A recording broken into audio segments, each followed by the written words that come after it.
Yes, प्रश्नावली 5 चल रही है, सम्मिश्र संख्या। अब आज की क्लास में अपन सम्मिश्र संख्या के विविध उदाहरण और विविध प्रश्नावली को करेंगे। पहले विविध उदाहरण करेंगे और उसके बाद विविध वाली प्रश्नावली को करेंगे। एग्जाम्पल नंबर 12 पेज नंबर 117 पर चल रहा बुक का। इसका संयुग्मी ज्ञात, ये संख्या दी हुई है, इसका संयुग्मी ज्ञात करो। सम्मिश्र संख्या का कोई भी सवाल सोल्व करने के लिए सबसे पहले उसको मानक रूप में चेंज करना होता है।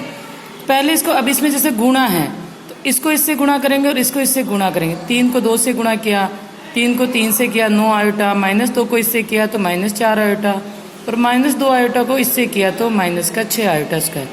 ऐसे ही नीचे भी गुणा किया एक एक नंबर लेके। फिर आयोटा स्क्वायर की वैल्यू होती है -1, तो -6 और -1 तो प्लस का 6 हो गया। ऐसे यहाँ माइनस और माइनस हो गया प्लस का 2। और आयोटा आयोटा वाले पार्ट को जोड़ बाकी जो भी करना, यहाँ 9 आयोटा में से 4 आयोटा गया तो 5 आयोटा। रियल पार्ट एक साथ हो गया और इमेजनरी पार्ट एक साथ हो गया। ये अभी भी अपनी ये a प्लस आयोटा b के मानक फॉर्म में नहीं है। इसको मानक फॉर्म में चेंज करने के लिए हरों का परिमेयकरण करेंगे। 4 + 3 आयोटा है तो 4 - 3 आयोटा से अपन ने ऊपर नीचे मल्टीप्लाई किया। ऊपर जो मल्टीप्लाई है वो एक एक नंबर ही मल्टीप्लाई होगा, और नीचे जो मल्टीप्लाई है a² - b² के होल स्क्वायर से होगा। ऊपर मल्टीप्लाई किया, इसको इससे किया, इसको इससे किया, ये आया। आयोटा स्क्वायर की जगह रखा -1 वैल्यू। उसके बाद रियल पार्ट को रियल पार्ट में सम किया है, और इमेज आयोटा आयोटा वाले पार्ट को एक साथ किया है और बिना आयोटा वाले को एक साथ किया है। नीचे ये हाँ, ये मानक रूप में आ गया है सवाल। अब इसकी अपन को संयुग्मी निकालनी है। तो जेड का संयुग्मी, जब जेड बार निकालते तो आयोटा वाले पार्ट का चिन्ह बदलने पर उसका संयुग्मी निकल जाता है। इसका संयुग्मी निकालने के लिए माइनस की जगह प्लस कर दिया और ये इसका संयुग्मी आ गया। नेक्स्ट एग्जाम्पल, मापांक और कोणांक ज्ञात करो। ये दिया हुआ है क्वेश्चन, इसका मापांक भी निकालना है, इसका कोणांक भी निकालना है। ऐसे क्वेश्चन अपन पहले एक्सरसाइज 5.2 में कर चुके हैं। पहले इसको मानक रूप में चेंज करेंगे, तो हरों के परिमेयकरण के द्वारा मानक रूप में चेंज करेंगे। 1 प्लस आयोटा से ऊपर नीचे मल्टीप्लाई किया, ऊपर एक एक नंबर को लेके मल्टीप्लाई किया, और नीचे डायरेक्ट a² - b² से मल्टीप्लाई किया।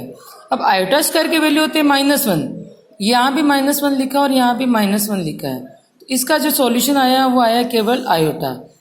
इसका मापांक निकालना है। मापांक तो इसका होगा 1, क्योंकि मापांक होता है √a² + b², 1 ही हुआ है। और इसका कोणांक, क्योंकि ये पूर्ण काल्पनिक संख्या है तो और 0 से बड़ी है, इसीलिए इसका कोणांक होगा π/2। नेक्स्ट क्वेश्चन, इसका भी मापांक और कोणांक निकालना है। पहले इसको मानक रूप में चेंज करने के लिए अपने हरों का परिमेयकरण किया है। 1 - आयोटा से ऊपर नीचे मल्टीप्लाई किया। ऊपर 1 को 1 - आयोटा से मल्टीप्लाई किया तो 1 - आयोटा ही आया, और नीचे a² - b² से मल्टीप्लाई किया है।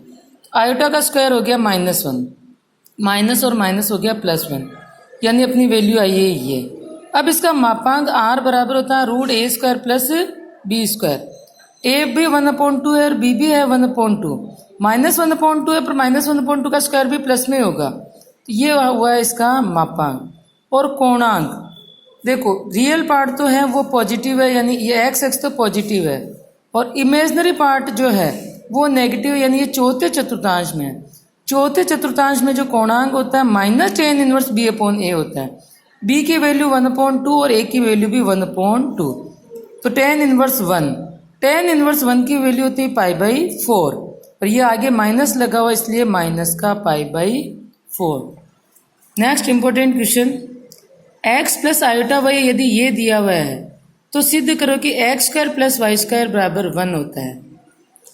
ऐसे क्वेश्चन 2-3 क्वेश्चन और भी है एक्सरसाइज में। जब भी अपन को ये चीज प्रूव करनी है x² + y², ये कब आता है कि x + आयोटा y को अगर x - आयोटा y से मल्टीप्लाई कर रहे तो ये चीज आती है। तो पहले अपन को x - आयोटा y निकालना पड़ेगा, यानी इसी का संयुग्मी निकालना पड़ेगा। और इसका संयुग्मी तब निकलेगा जब ये x + आयोटा y अपने मानक रूप में हो। अभी ये अपने मानक रूप में नहीं है, तो पहले तो इसको स्टैंडर्ड फॉर्म में चेंज करेंगे हरों के परिमेयकरण के द्वारा। ऊपर भी मल्टीप्लाई किया a + आयोटा b से, और नीचे भी मल्टीप्लाई किया। ऊपर 1/1 एक एक a² + 2ab iota + ba iota + iota b का स्क्वायर, और नीचे ए स्क्वायर माइनस बी स्क्वायर का होल स्क्वायर से मल्टीप्लाई किया।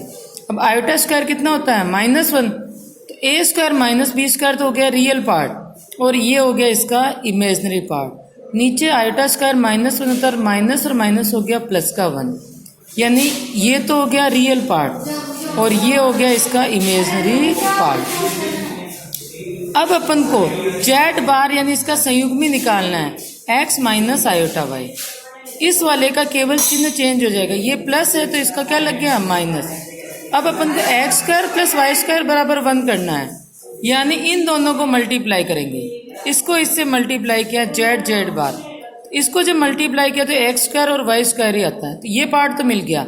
और अब इसको मल्टीप्लाई करना है इस वाले से और इसका आंसर आना चाहिए 1। दोनों में बीच में इसमें प्लस और इसमें माइनस है, तो डायरेक्ट अपन ए स्क्वायर माइनस बी स्क्वायर से मल्टीप्लाई किया है, ये पहला नंबर। और क्योंकि आयोटा स्क्वायर -1 होता है तो माइनस और माइनस हो गया प्लस का 1। अब इसको अपन ने खोला है, ए स्क्वायर माइनस बी स्क्वायर का होल स्क्वायर तो A4 स्क्वायर का स्क्वायर, बी स्क्वायर का स्क्वायर B4 -2AB, ए और बी की जगह यहाँ ए स्क्वायर और बी स्क्वायर है, और इसका square 4A square B square, नीचे इसका होल स्क्वायर है तो ये होल स्क्वायर ही रह गया। अब माइनस का 2 और प्लस का 4 है तो प्लस का 2 आ गया है, और ये बन रहा है अपना ए स्क्वायर प्लस बी स्क्वायर का होल स्क्वायर। ए स्क्वायर प्लस बी स्क्वायर का होल स्क्वायर ऊपर भी है और यही नीचे भी है, तो कैंसिल होकर आंसर आ गया है 1। वेरी इंपॉर्टेंट क्वेश्चन, थीटा का मान ज्ञात कीजिए यदि ये मात्र वास्तविक संख्या है। इस क्वेश्चन को यूं भी पूछा जा सकता है कि ये एक काल्पनिक संख्या है तो थीटा का मान क्या होगा। सबसे पहले इसमें अपन हरों का परिमेयकरण करेंगे और इसको मानक रूप में चेंज करेंगे। 1 - 2 आयोटा साइन थीटा है तो 1 + 2 आयोटा साइन थीटा से ऊपर नीचे मल्टीप्लाई करेंगे। ऊपर एक को मल्टीप्लाई किया, 3 को 1 से किया, 3 को 2 आयोटा साइन थीटा से किया, फिर 2 आयोटा को 1 से किया और 2 आयोटा साइन थीटा को इससे किया ही है, और नीचे डायरेक्ट ए स्क्वायर माइनस बी स्क्वायर का होल स्क्वायर से किया। अब ऊपर आयोटा स्क्वायर की वैल्यू होती है -1, यानी ये और ये तो हो गया रियल पार्ट और ये आयोटा वाले हो गए इमेजनरी पार्ट इकट्ठा, 8 आयोटा साइन थीटा। और ये नीचे आयोटा स्क्वायर -1 हो गया तो माइनस और माइनस हो गया प्लस, 2 का स्क्वायर हो गया 4 और साइन स्क्वायर थीटा, ये वैल्यू आ गई। ये रियल पार्ट अलग हो गया और ये इमेजनरी पार्ट अलग हो गया। अब यहाँ ध्यान ये देना है कि मात्र वास्तविक है, प्योर वास्तविक ये संख्या कब होगी, जब इसका काल्पनिक भाग हो ही नहीं, यानी इसका काल्पनिक भाग 0 के बराबर हो। ये पार्ट है 0 के बराबर। Sine theta upon 1 + 4 sine square theta बराबर 0, इसको इससे क्रॉस मल्टीप्लाई किया तो साइन थीटा बराबर 0 हो गया। साइन थीटा का मान 0 कब होता है, जैसे पहला तो होता है साइन थीटा का मान 0 डिग्री पर 0 होता है और 180 डिग्री के बाद वही वैल्यूज वापस रिपीट होती है। तो पहली बार 0 पर होता है, फिर 180 डिग्री पर वापस साइन थीटा 0 होगा, फिर 360 पर वापस साइन थीटा 0 होगा, यानी थीटा का वैल्यू जब पाई का n गुणज हो तब साइन थीटा क्या होता है 0। अब यदि इसी क्वेश्चन में ये यूं चेंज हो जाए कि मात्र काल्पनिक हो तो यहाँ तक का सॉल्यूशन तो वही रहेगा काल्पनिक में। अब काल्पनिक है इसका मतलब ये पार्ट 0 बनेगा, ये तो रहेगा काल्पनिक है, और ये पार्ट क्या बनेगा 0 बनेगा। नेक्स्ट एग्जाम्पल नंबर 16, ध्रुवीय रूप में लिखिए। ध्रुवीय रूप में बदलने के लिए पहले इसको मानक रूप a + आयोटा b में चेंज करना होगा। अभी ये मानक रूप में नहीं है। cos π/3 मतलब cos 60 डिग्री की वैल्यू होती है 1/2 और sin 60 डिग्री की वैल्यू होती है √3/2। इस 2 को एलसीएम लेके 2 को ले गए हैं अपन ऊपर, आयोटा -1 और 1 + √3 आयोटा। अब इसको हरों के परिमेयकरण करके 1 + √3 आयोटा तो 1 - √3 आयोटा से अपन ने ऊपर नीचे मल्टीप्लाई किया। ऊपर 2 तो कॉमन है, 1/1 आयोटा को 1 से किया, आयोटा को इससे मल्टीप्लाई किया ये, फिर -1 को इससे किया और -1 को ही इससे मल्टीप्लाई किया है, और नीचे direct a square minus b square. Iota square की वैल्यू होती है -1, माइनस और माइनस +1, -1 और ये, और नीचे √3 का स्क्वायर तो हो गया 3 और आयोटा स्क्वायर 1 + 3 4 हो गया। अब इस 2 से ये 4 कैंसिल हो गया है। आयोटा वाले पार्ट को तो अपन ने कर लिया है ये अलग, और रियल पार्ट ये √3 - 1 हो गया, ये रियल पार्ट हो गया है अलग। ये रियल पार्ट है और ये इमेजिनरी पार्ट है। अब इसका निकालना अपन को मापांक। आर बराबर होता है ए स्क्वायर प्लस बी स्क्वायर, ए का स्क्वायर। इस स्क्वायर को जब खोला 2 का स्क्वायर तो 4 कॉमन हो गया, इसको a माइनस बी के होल स्क्वायर से खोला है, ये यहाँ से यहाँ तक, और इसको a प्लस बी के होल स्क्वायर से खोला है। इससे ये कैंसिल हो गया, 3 और 1 4 और 4 8 अपॉन 4 2 का रूट हो गया √2। और कोणांक थीटा होता है tan inverse b upon a, b और ये हो गई a वैल्यू। अब क्योंकि अपन को ये सारणी में अपन को वैल्यू पता ही नहीं कि ये tan थीटा की वैल्यू ये कब होती है, तो यही अपना कोणांक रहेगा फाइनल। ध्रुवीय रूप जेड होता है r cos theta plus iota sine theta. R की जगह तो अपन लिखेंगे 2, ये √2, और थीटा की जगह ये tan इनवर्स में ऐसे के ऐसे वैल्यू रख देंगे। विविध एग्जाम्पल सारे हो गए हैं। अब अपन विविध प्रश्नावली के क्वेश्चंस को सोल्व करेंगे। फर्स्ट क्वेश्चन ये का मान ज्ञात कीजिए। मान ज्ञात करना अपन पहले सीख चुके हैं। आयोटा की पावर 18 है, इसको 4 के गुणज में अपन अलग करेंगे क्योंकि आयोटा 4 की वैल्यू होती है 1। आयोटा 4 का 4 बार गया 4 चौक 16, और आयोटा स्क्वायर हो गया अलग। ये 1 अपॉन आयोटा नीचे है, इसमें आयोटा का परिमेयकरण करके इस आयोटा को ले गए हैं ऊपर। बाहर वाली पावर्स को भी कुछ भी नहीं किया है। अब ये वैल्यू तो हो गई है 1 और आयोटा स्क्वायर की वैल्यू हो गई है -1, प्लस ये माइनस हो गया, माइनस का नीचे हो गया, आयोटा स्क्वायर -1 हो गया, यानी माइनस आयोटा की पावर 25। ये तो हो गया -1। अब माइनस की पावर 25 है तो ये माइनस निकल के बाहर आ गया, माइनस की पावर 25 तो आ गया बाहर। और आयोटा की पावर 25 को जो किया है 4 टाइम्स हो रहा है ये, और ये आयोटा अलग हो गया, 4 के गुणज में अलग करना अपन को, इसीलिए इसकी वैल्यू तो हो गई है 1 और ये आयोटा बचा, यानी -1 माइनस आयोटा बचा हुआ है की पावर होल क्यूब। माइनस को फिर कॉमन ले लिया अपन ने, माइनस की पावर 3 तो माइनस ही रहेगा, 1 प्लस आयोटा का होल क्यूब। अब ये a प्लस बी के होल क्यूब से खोला है तो a cube plus b cube plus 3ab a plus b. ये माइनस तो बाहर कॉमन चल रहा है, a cube plus b cube plus 3ab a plus b, जहाँ a बराबर है 1 और b बराबर है आयोटा। गुणा करने में, हरों के परिमेयकरण करने में इनमें आयोटा को शामिल लेना है। अब ये 1 क्यूब तो 1 ही होगा, आयोटा क्यूब की वैल्यू होती है माइनस आयोटा, और इसको इससे 3 आयोटा तो 3 आयोटा और 3 आयोटा स्क्वायर, आयोटा स्क्वायर की वैल्यू -1 होती है तो ये -3 होगी। ये और ये तो हो गया है अपना रियल पार्ट, और ये हो गया अपना इमेजनरी या काल्पनिक पार्ट। दोनों को अलग करके ये इसका फाइनल आंसर है।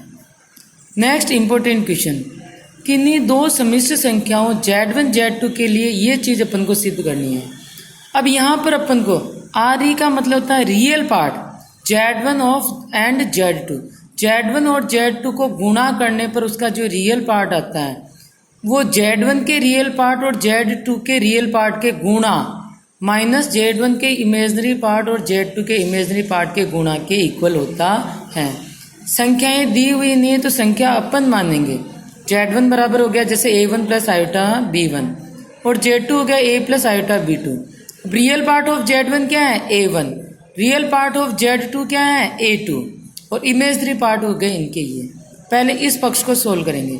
इसमें क्या करना है, पहले Z कोष्टक में सोल्व करेंगे तो Z1 और Z2 का गुणा है, इन दोनों को गुणा किया अपन ने, A1 A2, A1 iota B2, फिर इसको किया इससे और इसको किया है इससे।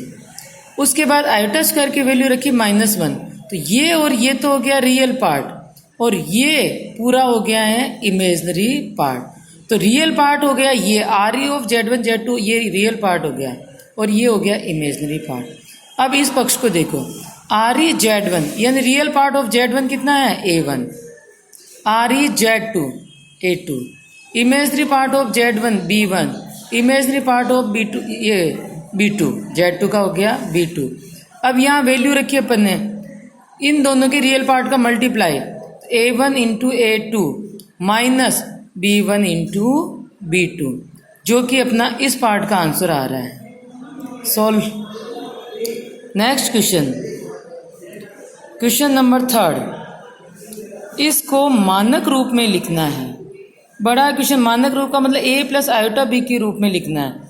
पहले अंदर वाले को भी सॉल्व किया है और बाहर वाले को भी किया। अंदर वाले में दोनों का एलसीएम है तो पहले एलसीएम लिया, एलसीएम का मतलब होता है कि नीचे की संख्या दोनों में सेम करनी है। इसके नीचे 1-4 आयोटा और इसके नीचे 1 प्लस आयोटा है, इसको तो ऊपर नीचे 1 प्लस आयोटा से मल्टीप्लाई किया है, और इसको जो मल्टीप्लाई किया है अलग अलग पार्ट, इसके नीचे जो है उसको इससे मल्टीप्लाई किया और इसके नीचे जो है उससे इसको मल्टीप्लाई किया है।